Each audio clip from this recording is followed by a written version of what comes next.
Hey y'all, happy Sunday, happy December 8th, 2024. I hope everything is going well for everyone thus far. And if not, hopefully you can switch your day around like we say on our intercom every morning at our school.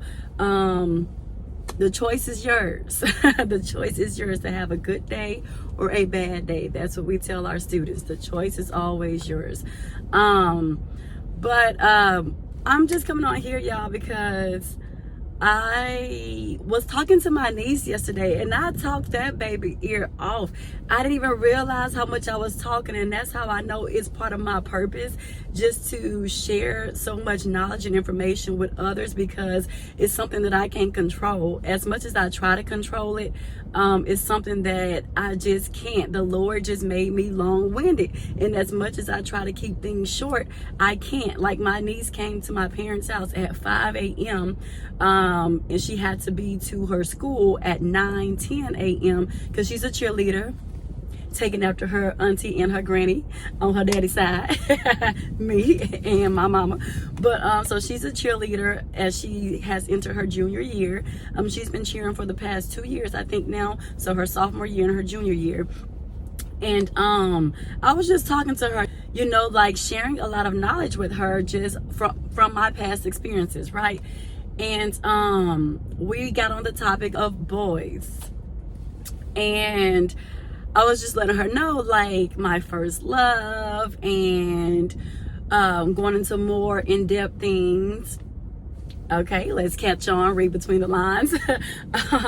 So I share with my babies, whether it's my niece or my nephews, like, I put them up on game, because I feel like that's what the older generation is here to do. I don't withhold information. I don't try to, of course I try to protect them, but at the same time, I'm going to keep it real with them, and I'm going to give them the realness, the rawness of life and what it can bring to you, you know. And then of course we talked about spirituality, we talked about Christ, we talked about the strong ties that it has when you give yourself to someone in that intimate way, and why it's so important to follow what the Bible says, waiting until marriage. So we talked about so many different topics and so many different subjects, but the one that I talked to her about that resonated, well, all of it resonated with me. Let's be realistic. All of it resonated with me, okay? But, you know, on the topic of guys, because I feel like with her, she's like, TT, like, you have it going on, you're this, you're that. Like, why are you still single? And I feel like if she has that question, I can only imagine how many other people have that question as well, right? And part of me, y'all, because I didn't really realize how hoarse my voice was until I really started talking just now. Weird. I do be fussing at them children at school, because sometimes you have to be firm, and you have to be very, like, sometimes they take you there. But I didn't realize it did this. See what we go through as teachers. Lord have mercy. But so my apologies. Hope this comes out clear. It should. But as far as like me speaking vocally, pardon me. But yeah, so I was just like, yeah, I was telling her about my first love, who I met in college, and how I chose, you know, because at one point I was like, I am going to wait until marriage. And then eventually I was like, okay, not necessarily falling to the peer pressures of the world and of society or the people around me, because if that was the case, I would have lost my virginity in the 7th grade, the 8th grade, the 9th grade, when a lot of other people that I knew started losing theirs. So that was never the case for me, and I spoke about that on a previous video many months back. But yeah, that was never an issue for me. I just always kept God first, and I was in church a lot, and that's what they would teach us in youth ministry and stuff like that. They even had us, well, I didn't have the opportunity to go through the program, which is why my dad bought me that ring on his own, because I never got to go through it, and I was always like, I want a ring, I'm living right, I'm not having sex and stuff like that. I don't know what transpired that caused me to not be able to go through the celibacy program, but I didn't have a privilege to go through that full process or whatever. So my dad bought me that ring personally when I got to boarding school, to high school. He bought me that ring because I had never had the opportunity, like my brothers, to go full-fledged through the entire process, the celibacy process at church. That at the end of it, they give you a 14 karat gold ring, like real ring. So that was the whole meaning and symbolization and importance of that ring, right? So y'all can see why I was so distraught anytime I could not find it, or even now to this day that I no longer have it. And I'm still going to drive back up to that place later on just to see, because maybe the Lord worked it out for me where they found it and put it in there instead of giving it away to someone that they knew. But they kept everything else. I don't see why they would just like not keep my ring out of all the ones that I saw in that doggone box. Okay. But yeah, so we got on the topic of that, and yeah, I shared with her my journey. And so yes, eventually I decided to go ahead and give myself to the right one, or the guy that I felt was the right one, which is the gentleman that I met my sophomore year in college. He was actually 1 year younger than me. He was a freshman, an incoming freshman, and I was already at sophomore level. But he was very mature, and I was just telling my niece, I was just like, my mom till this day compares, and it's not a bad thing that she compares every guy I meet to him. It's not a bad thing at all. Like, some people would be like, oh, I'm never going to meet this level. But if you can't meet the level, then you're just not the one, because it's not that hard. And if you can't meet those expectations, and they're like basic, simple expectations, simply treating a woman how she should be treated. People know the basics, they know the norm, but based on their environments, their upbringing, what they saw, people who they looked up to, how they saw them treat women and stuff like that, they make that their norm, when in reality they know basic right from wrong. They know that this is not how you're supposed to treat a woman, but because I saw this is how I'm going to treat you. Even though I felt sorry for this woman who I saw get smacked down to the ground, I'm going to treat you like that because that's what I saw, even though I know that it's not right. So it's kind of contradicting in its own way, but that's just how some people are. That's just how some men are. I can't even classify them as men. That's just how some dudes are, because a man, a true man, and a man of God is not going to be that way when it comes to how to treat a woman. They're going to do it righteously. They're going to live righteously, and they're going to treat that woman like she is a child of God, and they're going to treat her righteously. So I was just explaining to my niece like what a man is, and why her granny, my mother, compares the dudes that I have dated to this one guy. It's because he was simply a man. Like, he was a year younger than me, but he was raised right, like he was raised accordingly. And then his dad was a preacher, but we're not even going to put so much emphasis on that, because again, preachers are people, and people make mistakes. Anyone walking this earth will make mistakes. So I'm not going to sit up here and say his dad was perfect and this and that, because even him, he had to learn from his dad's mistakes. Even though his dad was a pastor and this and that, and he was raised in the church, he still had to learn from that pastor, aka his dad's mistakes. And he more so gravitated to his mom and how he felt about his mom, which is why he was so passionate about how he properly treated a woman, aka how he properly treated me as his girlfriend. And that's why I chose to give myself to him. And again, I'm not saying, oh, if he's the right one, give yourself to him. I'm still telling y'all to learn from I wouldn't call it a mistake, but learn from my past behaviors. Like, don't go out there and do what I did. Please, if you can, save yourself until marriage. Even though I shared that most important and most treasury part of me with the person I felt like was the one, I'm still not saying that it was the right thing to do. I still don't believe in giving yourself up before marriage. I still feel like it's something I think about every day, and I share that with my niece. Like, I still wish I would have waited until marriage. Like, I still wish I would have waited, because if I would have waited, him and I would have probably been married by now with children and the whole nine. But things happened. And we are no longer together. He is in fact actually married. He's married to the woman who possibly waited, who made him possibly wait. And now he has a child with her, and he has another child as well. So he has 2 children and married. and living his life. And like I say, I keep updated with everybody. They may not know that I keep updated with them, but I do. So every now and then I have access to him on Facebook, so I'll go and check in on him, and that's how I know the information I know. It's not stalking or anything, because it ain't nothing like he's special or anything like that, in case he ever runs across this video. And it's genuinely like, it's not that he's special and I'm going to check on him. I check on anyone that I've ever had a relationship with that I'm no longer like speaking to, even past friendships. I go and check on them to just make sure they're doing well. Even if they did me wrong, I make sure they're doing well. And in the process of the Lord lets me know, hey, they got theirs tenfold for messing with you the way they did and trying to play in your face. Then I see that, but that's not what I'm going there for. In the past, did I do that? Like, yeah, let me see if they reap what they sowed, trying to play with me. Yeah, I did, but now I'm past that level. Like, I'm matured, I'm seasoned, right? So I really go on there to see if they're doing well, like, and that's it. So I keep updated with people, and that's how I was able to see like what's going on with him. So I'm happy for him, but I know that what if that was me? What if I would have waited? Then him and I would probably be married and with child. But it's just so that's the importance of it.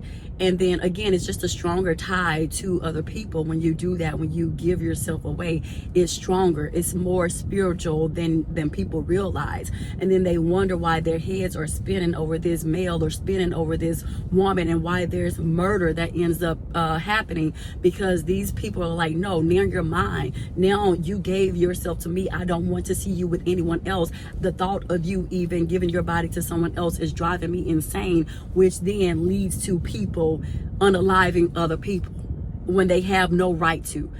They are not God. They have no right to sit up there and decide whose life is going to be taken and whose life is not. But that's what ends up happening, because it's deeper when you give yourself away to someone than people know, than people realize. So that's also the importance of it as well. But yeah, I was just sharing with her like my experience with him and how to identify a true man, and knowing that that man is the one versus a boy, like versus a grown boy, because you can be grown in age but still be a boy, like mentally and in every other aspect that you can think of. You can still be a grown boy, 35 years old, but the mind of a 12-year-old.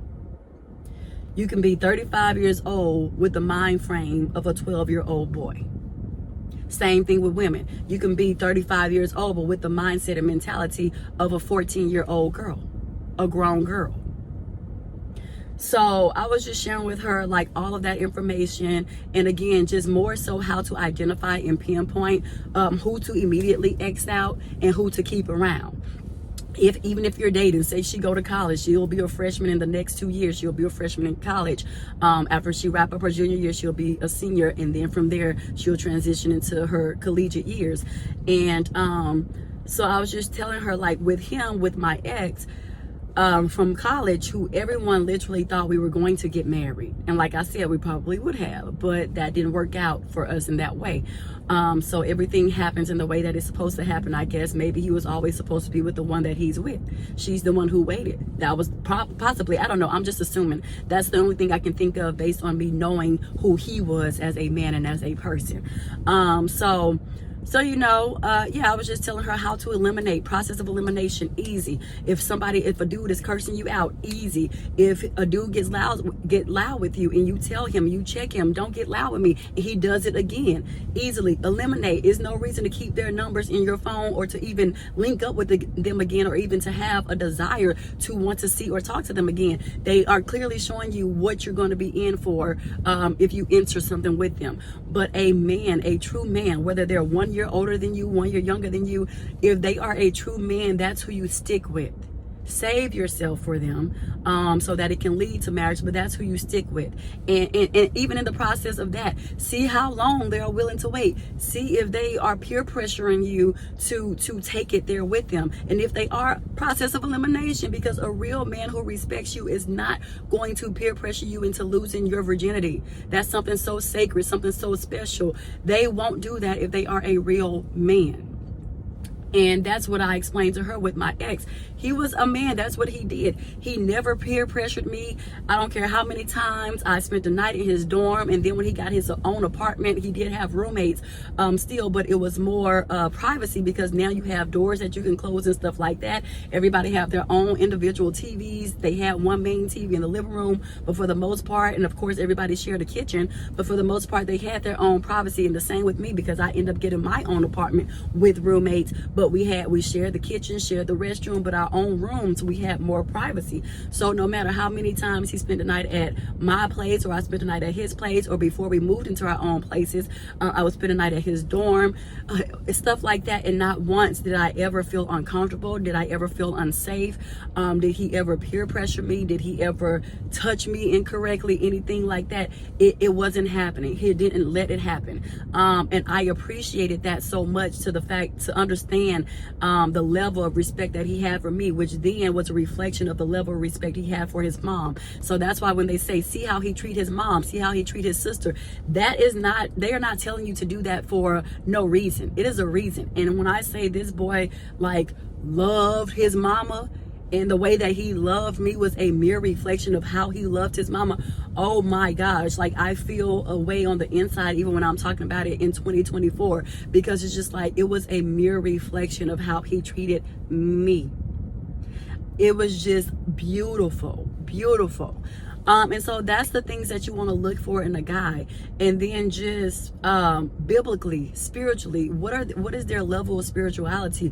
Are they connected with Christ? You can say that, oh yeah, I go to church and this, but are you truly a man of Christ? How often do you read your Bible? And if you're reading your Bible, not only are you reading it, but see if they're actually applying their Bible to their everyday life. Like, are they living by the rules of the Bible? And if they, because you have people who are perpetrators, they say stuff that sound good, that they feel like it's going to feed you. And that's what happened to me in Shortbread as well. Sir, you wasn't sending me no prayer hands until I later expressed to you how serious my relationship was with Christ. Now all of a sudden every morning you talking about prayer hands. Boy, if you don't sit your face, come on, sir. I was just like, oh, he is such a floozy. Like, this dude is just such a grown boy. Like, who do you think you playing with? So just looking out for stuff and looking at the signs that God is sending you to let you know this is just a peon. Like, this is not what you want. This ain't it. So look out for stuff like that. Like, y'all, that was so funny to me. I was just like, this dude is comical. Like, he don't even know. Like, I will make you look stupid before you ever think that you can make me look stupid, because more than likely I'm already, because of my godliness, I'm probably like 10 steps ahead of you anyway, because I'm spiritually inclined. I'm spiritually connected with the Most High. So you think you about to make me look stupid? You think you're about to tear me down? You think you're about to break me? You have another thing coming. And you think you're about to play with me, sending me prayer hands? You got another thing coming. You're blocked on everything you try to follow me on. You're blocked. And I don't need to explain myself as to why you're blocked. I did it once and that's all you got. Not again. So just looking out for stuff like that, because you have perpetrators. Like, you have perpetrators. So you have to know who's really and truly connected to Christ and who's around here playing games because they feel like it sound good to you. They feel like, oh, if I say what she wants me to say, then she's going to give me her most valuable possession. And that's all I'm really after. And then once I get it, I'm done and I'm on to the next. So just being cautious and looking out for those things. But in order for you to look out for those things and to know those signs, you have to be connected to the Most High. You have to truly know God for yourself. And this is everything that I was telling my niece.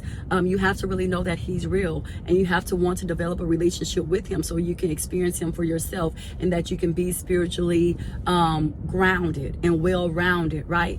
So just looking out for those things. Like, I was sharing with her that what made my mom fall in love with my ex from college, who everybody thought, and including her and my aunt and my dad, they had all met him when they came to my school to help me set up my apartment. He came over and they met him, and they were like, they took a picture of us and everything. They're like, y'all so cute, blah, blah. And I swear my mama would call me and ask me how he was doing before she asked me how I was doing. I'm like, baby, you birthed me. His mama birthed him. You ask about me first, okay?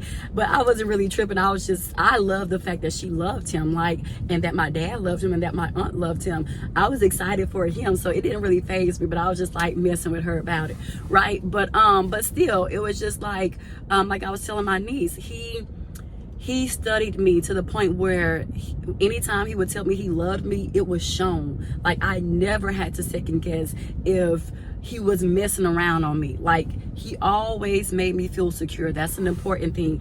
If he's making you feel secure, if he doesn't have your mind racing like, oh my gosh, why is he not texting me right now? What is he doing? Is he talking to another girl? Is he messing around? Am I the only girl? If he's not making your mind race with all these uncertain questions, if he's not making you question where y'all stand, if he is providing you with security and letting you know that you are the one, the only, the one for him, check mark.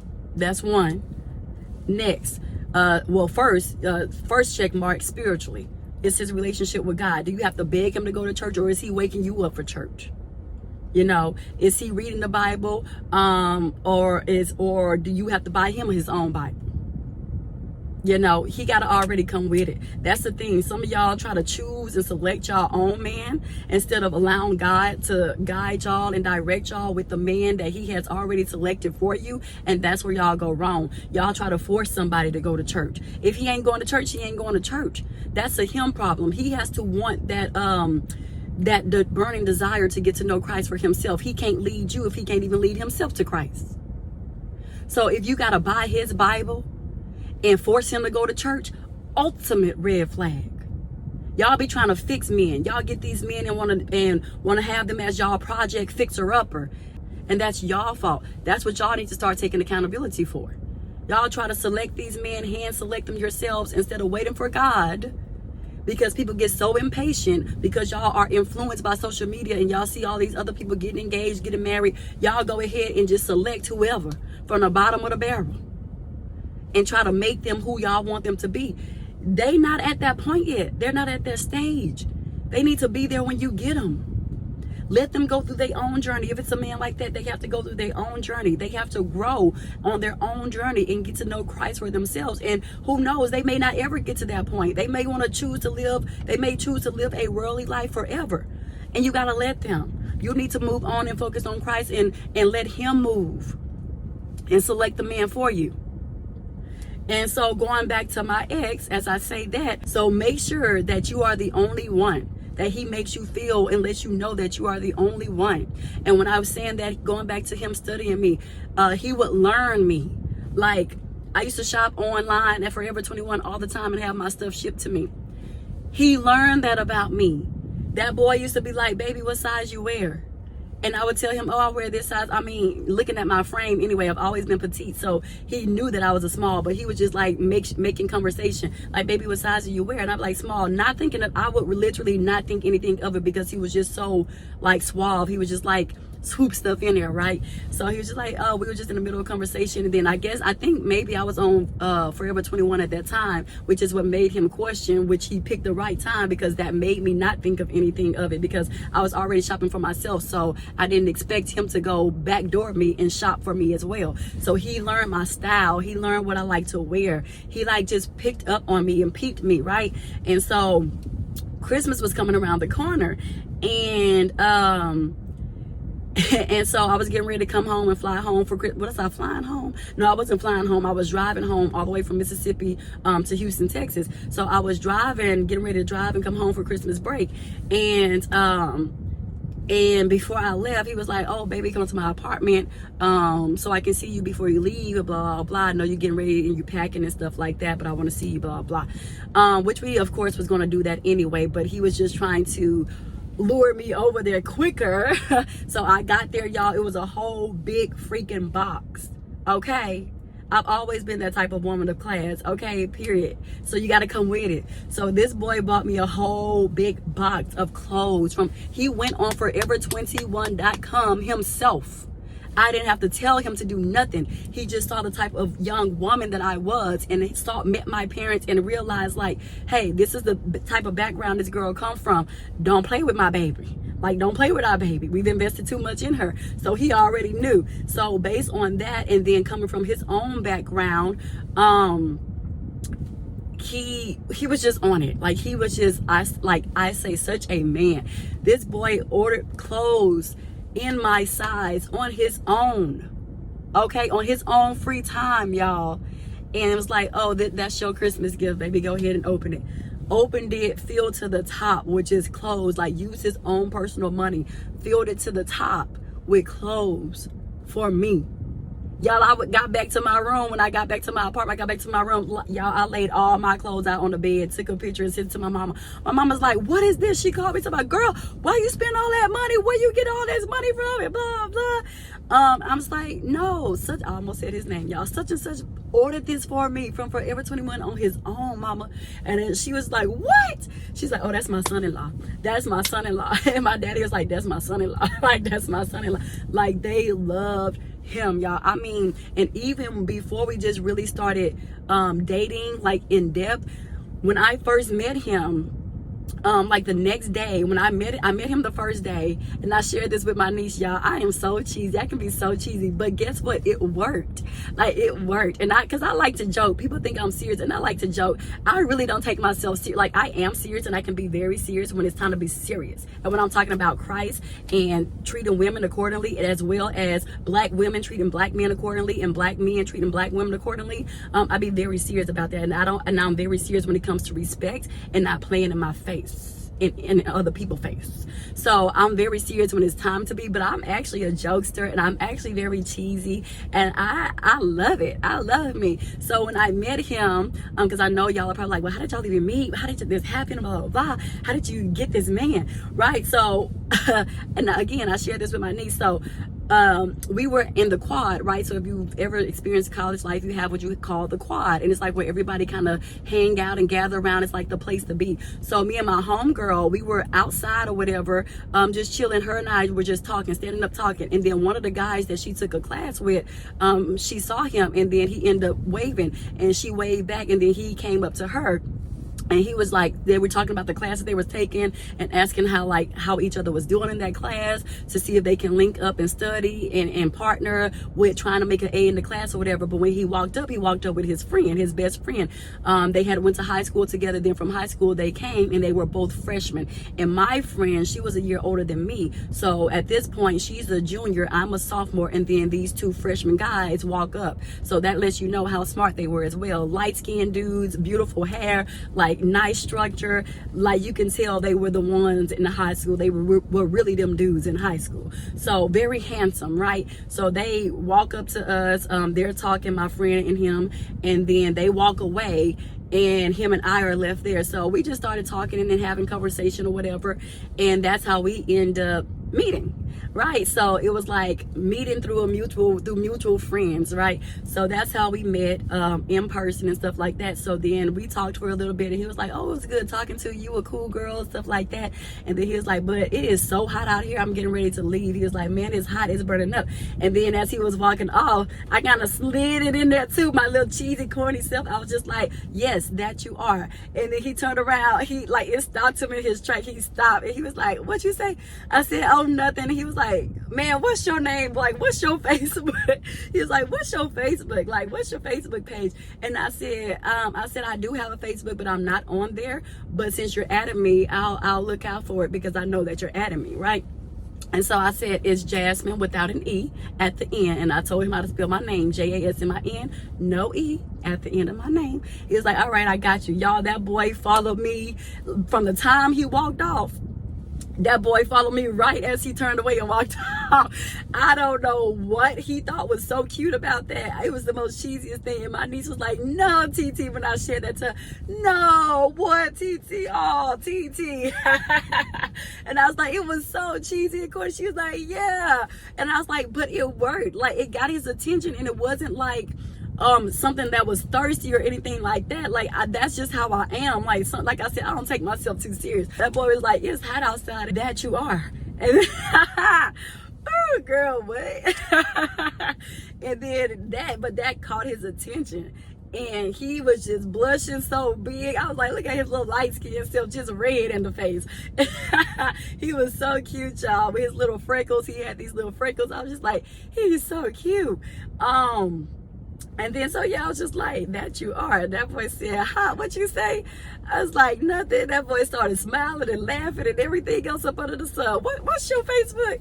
And child, that boy followed me so fast. And when I got back to my apartment, honey, I got on Facebook, he had followed me, sent me a whole message talking about what you said earlier was so funny, like cheesy, but so funny. And he was like, I can't even believe you said that. I didn't think that, like, just getting to know you, I didn't think that you were someone who would say that. And I said, yeah, no, it is what it is.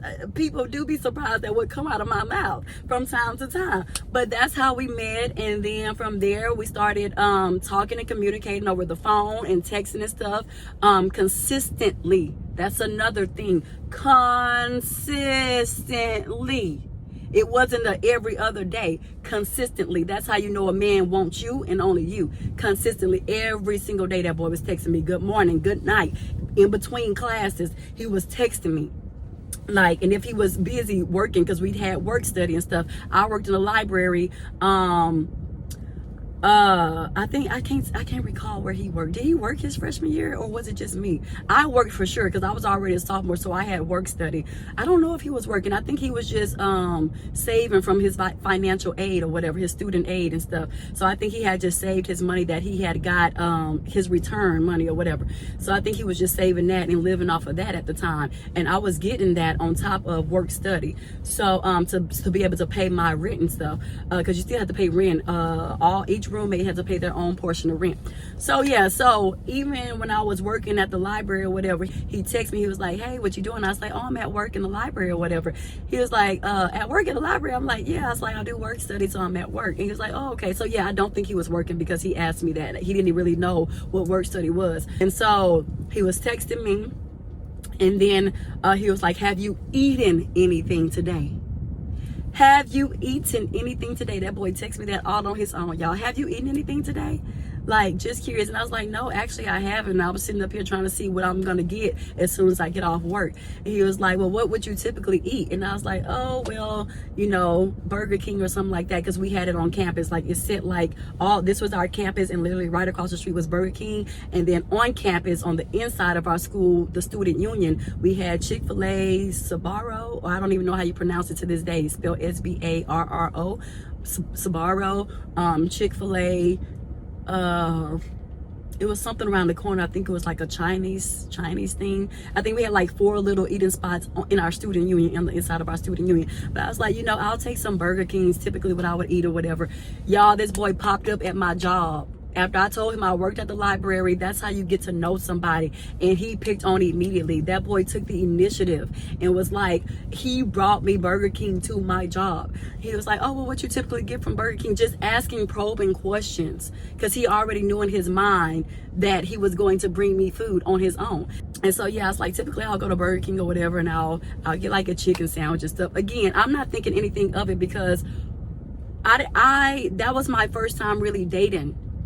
In college. I was talking to somebody my freshman year. It didn't work out. He did something flagrant, and we wasn't rocking like that anymore. So I was still a virgin, didn't give him my goods, clearly, because this is the one that I'm talking about now. This is the one who I shared that moment with. But yeah, so he popped up at my job in the library and was like, here you go. What? You did what for little old me? Like, what? Right? Like, who does that? You're a freshman. I'm a sophomore. Like, what? So that's why I don't get off to where people tell me something, oh, he got to be older than this, because you can have an old boy. Honey, to be honest, sometimes I'm like, young is where it's at. I ain't gonna go too crazy with it now, maybe a year, 2, 3 at the most, but young is kind of where it's at, because I'm seeing the young ones get married. The young ones are the ones who are manning up. But yeah, so I'm like, this little freshman guy, incoming freshman, like, we barely just started talking. We just met 2 days ago, and you're already taking the initiative to make these grand gestures. And really, they're not even grand gestures. They're just something so simple, but that mean the world, right? That was just so thoughtful and considerate. And I was just like, what? And he gave me my food and gave me a kiss on the cheek, and he was like, we'll talk later because I know you at work and I have to go do some studying, some like reviewing over my notes from class. And he left and went back to his dorm. And then after that, that's when we started hanging out more in depth, like linking up and stuff like that. Not linking, my sneaky link, linking up, baby. Like we together now. You my boyfriend. Like B Simone be saying, you're my boyfriend. No, just no, but for real, like, you're my boyfriend at this point, even though I'm not going to tell you that. And I'm your girlfriend at this point, even though, like, I know that, but I don't know that because we're only like 3 days in of knowing each other. But yeah, so stuff like that, like, that means the world. And that's how you know somebody is for you and not against you. That's how you know somebody is not playing games. And his actions were always consistent. His actions matched his words. Do as you say. You can't just talk a good talk. Where is it in action? I'm an action girl. Like, you can't talk me good. You can't talk me good out of my drawers. And I'm an action girl. And even now, you can't talk me out of nothing. And even actions will get you there, but you're not getting my treasured value. Not as long as I've been waiting and obeying the Lord. No. This time is this. This time is this. So come with it. Go home, stay home, find somebody else to play with. But that is how you know. And that's why after dating post college and stuff like that, that's why I am single to this day, because it's just like, I settled in my last 2 relationships. They were perpetrators. They portrayed to have it going on for themselves as if they were like financially stable, and they had structured relationships with the mother of their children and stuff like that. And that wasn't the case. Neither one of my last 2 who I was in a serious relationship with, neither one of them were financially stable. They couldn't take care of themselves, which means they couldn't take care of me. And it's not all about money, but you have to definitely be financially stable. At this point in my life, in my 30s, a man have to come being financially stable. Like, it just is what it is. And I'm not saying like you have to be a millionaire, but you got to be making a decent income, because what is it that you can do for me if you can't even do for yourself? So you have to be financially stable. You have to be well grounded in spirituality. You have to know what you are doing. Like, you have to know that you truly have you have to truly have a relationship with Christ. You have to be molded and structured and grounded in Him. Because again, if you're not that on your own as an independent, you can do nothing for me coming together with me. You ain't gonna do nothing for me but bring me down, and I can't have that. Next, loyalty, trust. All of those things have to be embedded. And I just think those are the simple things in life. Like, people be acting like women and men ask them for so much, when really this is basic, essential stuff for life. Like the necessities that you need in life to just be a decent person. And if you can't be that on your own, then you can do nothing for me.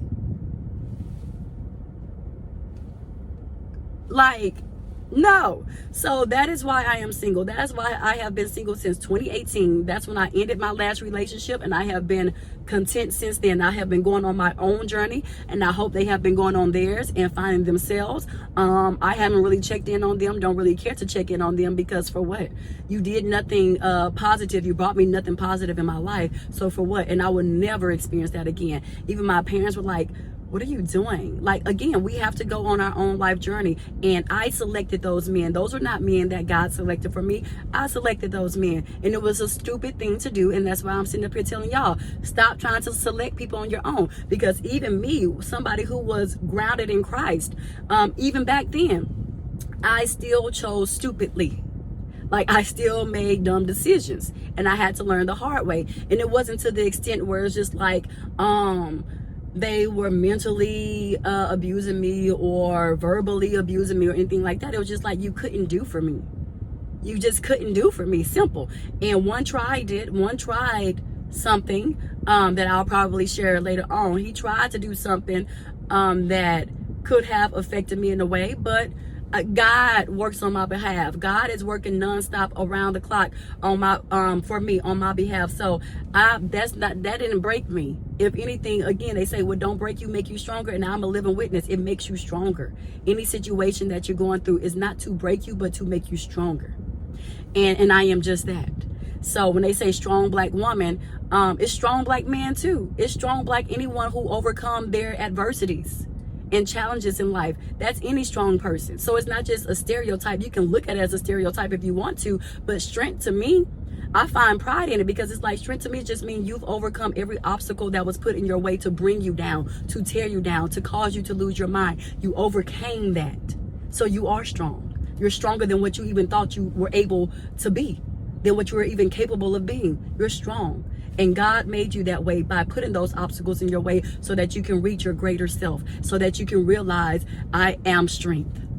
He placed strength inside of you, and that you are, for that very reason. You are strong. So I don't take it as most women be like, I'm tired of this stereotype. I don't want to be strong. I'm tired. But you are, because God made you that way. Yeah, we get tired of always trying to hold on to everything, but those things are not, they don't define us. They just say like, hey, this is what made me who I am today. So I am grateful for those obstacles. I don't regret them. I am thankful for them, right? But yeah, so yeah, they made me stronger. So I don't regret anything that I've went through. I don't regret past relationships. They've made me and molded me into who I am, the woman that God is continuously creating me to be. But yeah, so they tried it in the past and stuff, but I'm still standing, and you're still standing, and we're still here for a reason. We didn't lose our minds by the grace of God, and I am forever grateful for that, and forever indebted to Christ just for that alone. And like they say, if he doesn't do anything else, he has already done enough, and that is so true. But yeah, so it's just like, if these men are not living up to your expectations, and they can't bring forth the basic essentials of life, of being a man, then no, they got to go, right? So yeah, so it was just like, look for those things in the man, look for those qualities and those characteristics. If he's not doing those things for himself, then what can he bring to the table for you? Stop trying to change and make a man. That dude is who he is.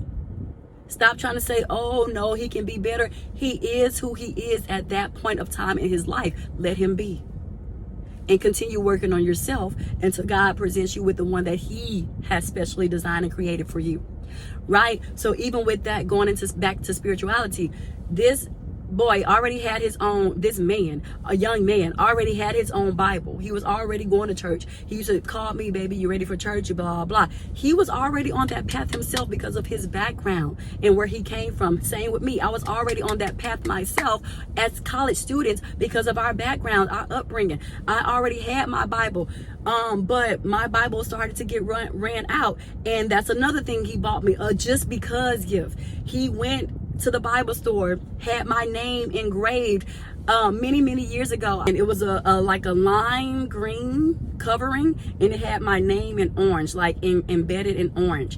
And he bought me that Bible on his own. I never brought it up to him. Just looking at me, and he saw that my Bible was ran down. Like, this girl really be in her Bible. Like, he saw that it was old, that it was like highlighted to the max. That boy went out on his own, y'all. I'm talking about stuff that I didn't expect him to do. I was not even concerned about it. I was fine with my little Bible the way it was. He went out on his own and had my Bible cover custom made, and bought me a whole new Bible, had the cover custom made with my name engraved and embedded it in orange, cursive orange. It had jasmine ivory and cursive orange. That young man did that for me on his own. That's the stuff that you look for in a man. That's the stuff you look forward to, and you look for in a man, to see, like, is this man really who he say he is?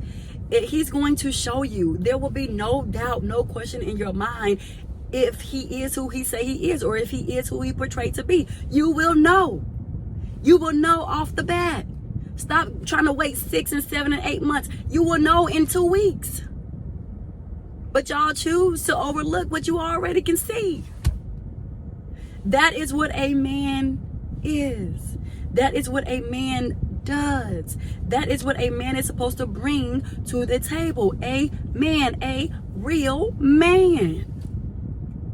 But no, y'all too impatient. So you go out here and try to create these men and then wonder why you left in the same situation that you've been being left in. You keep the same cycle going, and yet nothing has clicked to say, what am I doing wrong here? What I'm doing wrong is I'm trying to do it myself instead of waiting on God, because I'm getting impatient, because I'm focused and being influenced once again, like I said earlier, by social media and everything that's going on there. When in fact, you don't even know how long those people been waiting to meet the spouse, the man or the woman of their life. They've been waiting years and years too, but they were patient. They were patient until they found that right one, until God brought them that right one. Not they found, but until God brought them that right one. And you just have to learn patience. Point blank, period. That's all it is. People just got to learn patience. Y'all want microwavable results. Very instant, very quick, like oatmeal. And that's where you fall short every motherfreaking time. Okay? But yeah, so again, now going back to, why are we no longer together? If he was doing all these great things, why are y'all no longer together, right? This is what my niece said. Why y'all not together? I said, I'm getting there. I'm getting there, girl. I know I'm being long-winded, but I'm getting there. Right. So I told her, I was like, we are no longer together. We broke up because he ended up breaking up with me because I was the one that was childish. I started becoming childish and immature, and that's why they say wait till marriage, because when I reflect on it, because again, it's stuff that I think about on a daily basis. Like, I really truly hone in and reflect on my life and how I used to be, and I'm like, dang, why was I like that? Did I really have to have a bad attitude like that? Girl, you was stupid. Like, just dumb stuff. Like, after I gave myself to him, I would start getting mad. And it was crazy because I never got mad at him over girls, because it was never a reason for me to get mad at him over girls. Because again, he never made me question anything in my mind about jealousy or anything. I was never that kind of girl. Like, I don't know. He just never made me out to be that kind of girl. I never had a reason to be that girl, to be jealous or to question him or anything like that. So the stuff that we were arguing about, it was very dumb on my end. Like, girl, what? But in the mixture of doing this, that's what the outcome was. Then my brain started spinning with just like stupid stuff, like finding little dumb stuff to nitpick at. And we would get into arguments and makeup and stuff like that, and then get into other little stupid spats. And he would be like, okay, well, I need about a day or two because you really kind of like upset me to that degree. So I don't want to see you for like a day or two. I'm not doing anything. He will always reassure me, I'm not doing anything with any other girl, this and that, the other. I can send you pictures. Like, he would always reassure me to that degree. Like, I would send you pictures of what I'm doing if that's what you need to ease your mind. Because it's not about the girls. It's just really you upset me to that level. And I would have to respect that. Like, okay, yeah, that was probably dumb what I did or what I said to him in the heat of the moment. So let me give him his space. Like, I respected him to that degree to be like, okay, let me give him his space, and I would never be worried about a girl. But it was just like dumb stuff, and that's why we are no longer together. That's why we broke up. He broke up with me, and I was still living my life. Like, I was still going out and stuff because I was just like, oh, child, this little breakup, whatever, it is what it is. We gonna get back together. And no, y'all, joke's on you, girl. Joke's on you, Jasmine J. Ivory, because he broke up with you for real, because he was really tired of my shenanigans.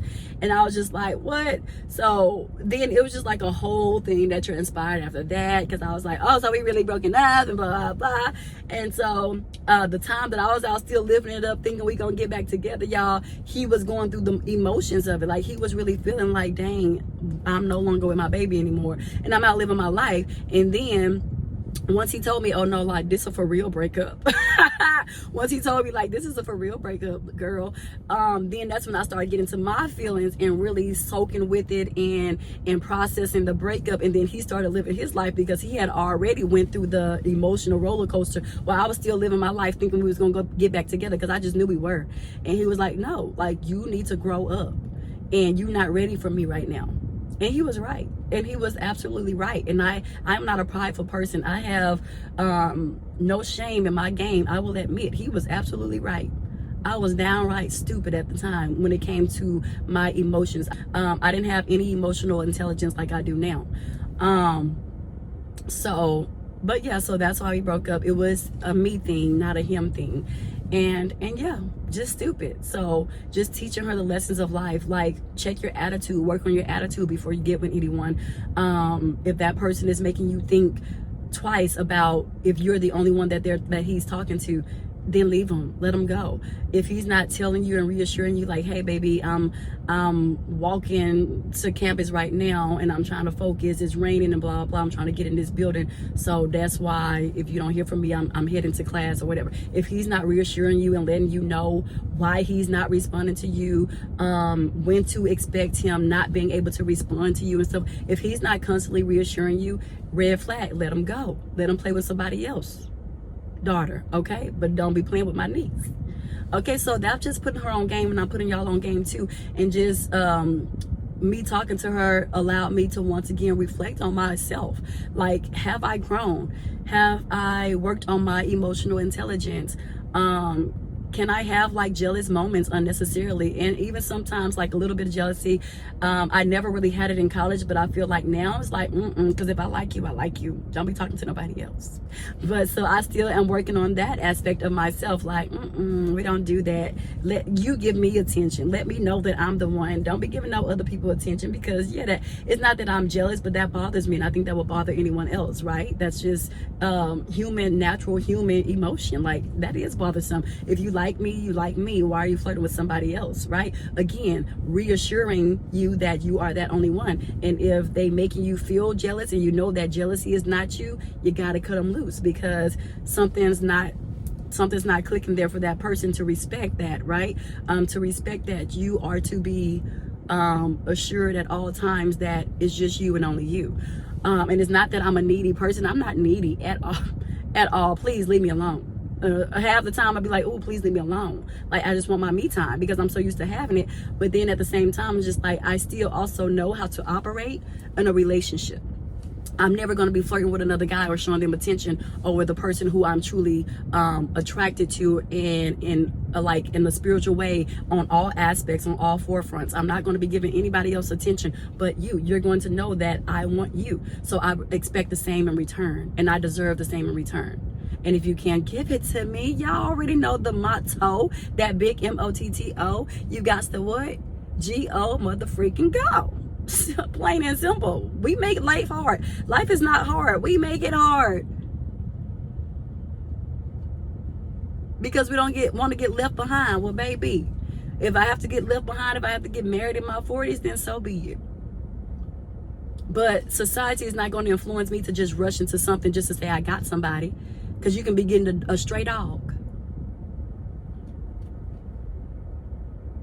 But you got somebody. Okay.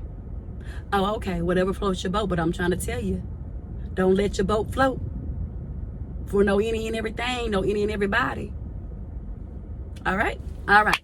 So that's what I want to come on here and say today. All right? But that wraps up this video.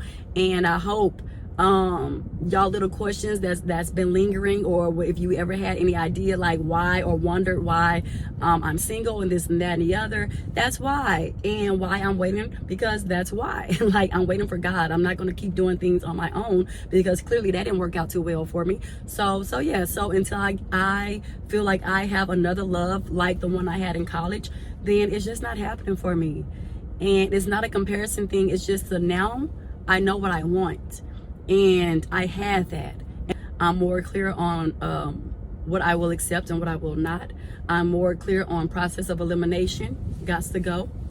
If you're not meeting this, and this. And you don't have to tell them, you're not meeting this, you're not doing, you don't have to be a nag and just badgering somebody. But you just keep mental notes in your head. Is this what I'm looking for? Is this what I want? You know what you want. You know what you will be selling for. If it's not matching up with your list, your righteous list, then the answer is no. Let this person go. I don't care how fine they are. Bye. If you came from where you came from, then it's got to be another one right behind you. But society and social media, even people who believe in Christ will sit up there and tell you, oh no, the slim is picking. Like, there's slim pickings now. You got to stop being so picky. And it's not that you have to be picky, but you know what you want. And what you want is what you want. And you should not settle. And that be blowing my brain, because it's just like, what? How y'all represent Christ and y'all still telling people, y'all got to stop now. Y'all just got to stop being so picky. Be picky with your expectations. There's plenty more people out here. We live in, how many people they said in this world? 8 billion? 8 billion? 8 billion? And you sitting up here talking about it's slim pickings. I refuse to believe so. I refuse to accept that. You got me what? Once again, messed the freak up. Stop playing with me, and stop playing with these people who out here trying to live righteous and wait for the Lord, and stop trying to pressure them, saying, oh, just choose somebody. No. Absolutely no. The biggest N to the biggest O. No. Get your life. Get yourself together. Especially those who are already married. Y'all already married. And so stop trying to sit up here and just tell people to just get what they can get. No. If you want somebody that's 6 foot, you can have somebody that's 6 foot. They out there. You just got to put yourself out there. Settle with somebody that's 5'4". You kidding me? I'm 5'4". We can't be the same. I need to feel protected. We can't be the same height. And it's not that I'm even picky with somebody that got to be 6 feet, because I'm a shorty. I'm 5'4", like I just told y'all. I can do a 5'10" guy, but you can't be no 5'4". You can't be 5'5". You can't be 5'6". You can't be 5'7". Somewhere 5'8"-ish, 5'9", 5'10"-ish, that'll suffice. But anything outside of that, baby, bye. I don't feel protected. You gotta be taller than me. And that's another thing. Then people talk about, they say they want to date somebody 6 foot because they feel protected. Yeah, I do. Anyone between 5'8" and up, I do feel protected. That's just, I think that's a natural want of a woman. And I don't blame women for that. Because it's just like shortbread. That was another thing. Very comical. And I had to hold in my laughter because we were sitting in his car talking. And he was like, oh yeah, I went back to Louisiana, because that's where he was from. I went back to Louisiana and I went there on a vengeance. And I had my pepper spray. Lord, forgive me. Lord, forgive me. I'm sorry. But you know you comical too, because why would you have that boy say that to me? Y'all, he talking about he went back to Louisiana on a vengeance. Out on the... I can't even say it with a straight face. Jesus, I'm sorry. Lord, I promise you know I'm sorry for real. He went on the vengeance, y'all. Talking about he had his pepper spray. If he was 5'8", 5'10", he wouldn't worry about no pepper spray.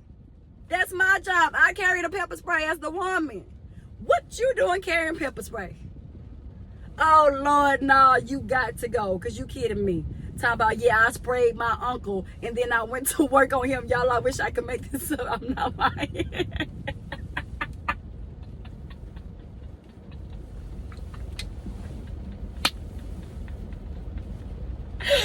Oh, my best friend was here, Lord Jesus. She knows. She probably laughing. She laughing in the other realm, child. That boy said, yeah, I pepper sprayed my uncle and went to work. Baby, you can't do nothing for me. Oh yeah, I keep these little napkins, and this is why I keep them in my car. Oh yeah. The Lord play too much, because why would you do that, Lord? Why? See, this is what I'm talking about. This is what I'm talking about. Do you think I would have felt protected? But you want me to settle? Because he said he got a he in the process of getting his doctorate. Baby, that don't faze me. You can't protect me, so that trumps all. Like, what? Find somebody 4'8" who can feel protected by you, and I wish you well, sir. Because why would you do that? Why would you even tell me? Why would you share that with me? I guess he thought I was gonna be like, oh, for real? Oh, you did what, my boy? You did what, my guy? Oh, that's dope, sir. Exit stage left immediately, expeditiously. Like, oh Lord Jesus, and this is why I am single, because what? This is why I don't settle, because what? Baby, nah.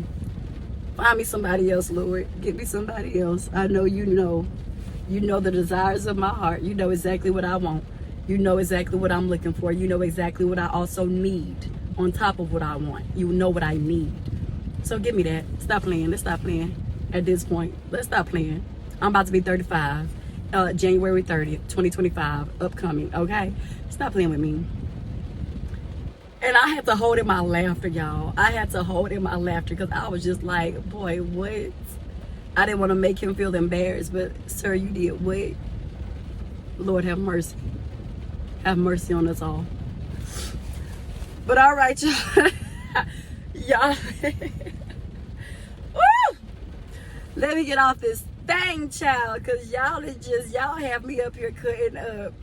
And y'all play too much. Okay, people play too much. So bye. Deuces until next time. Bye, y'all.